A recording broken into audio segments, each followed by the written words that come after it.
Oi pessoal, aqui é o Gabriel.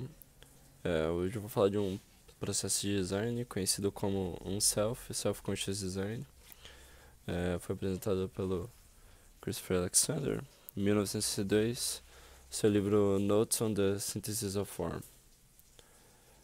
Ahn, Basicamente, o Christopher Alexander ele separa os planos e os processos em três ambientes, né?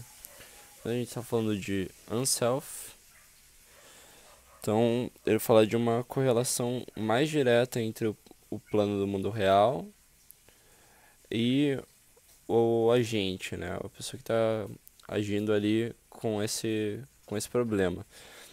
É, por exemplo, uma porta.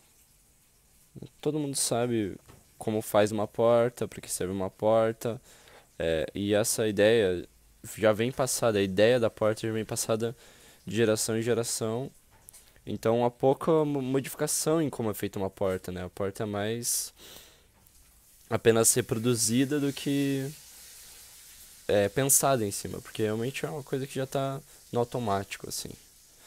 É, Quando ele entra no self, então aqui um self, ele está querendo dizer sem um pensamento muito aprofundado em cima, né? Como se fosse uma coisa, como se fosse mais um reflexo, uma reação, ao invés de uma coisa elaborada. Quando ele fala de self-conscious, de ter essa consciência do design, ele está falando de uma representação imagética desse problema real.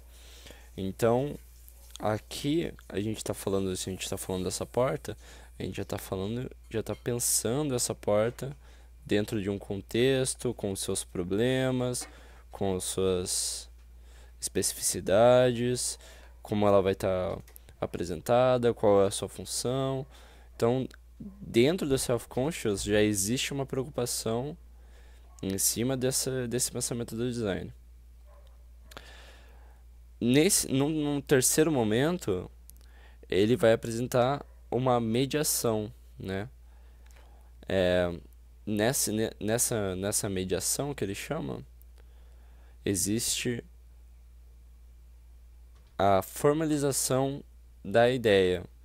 Então, essa representação imagética ela continua existindo ainda dentro do self-conscious design, então ainda é um pensamento em cima do que vai ser produzido, mas existe uma formalização, uma forma de estruturar isso, e além dessa formalização existe uma abstração dos componentes, uma abstração das ideias, uma abstração da imagem em si. Então, quando a gente fala dessa porta, a gente vai abstrair ela, a gente abstrai ela pelo material que ela é feita, a gente vai abstrair ela com o tamanho que ela vai ocupar, a gente vai abstrair ela nos seus componentes. Então, aqui a gente tem uma fechadura, a gente tem uns. Deixa eu lembrar o nome disso aqui. A gente tem as dobradiças. Tudo isso faz parte do mesmo componente, mas eles são separados em ambientes divididos para que você possa entender cada um desses componentes que fazem parte do mesmo projeto, encontrar problemas, identificar problemas, analisar isso de uma forma mais concreta e também poder apresentar isso de uma forma de ser analisado. Esse é o Unself e o Self-Conscious Design. Obrigado.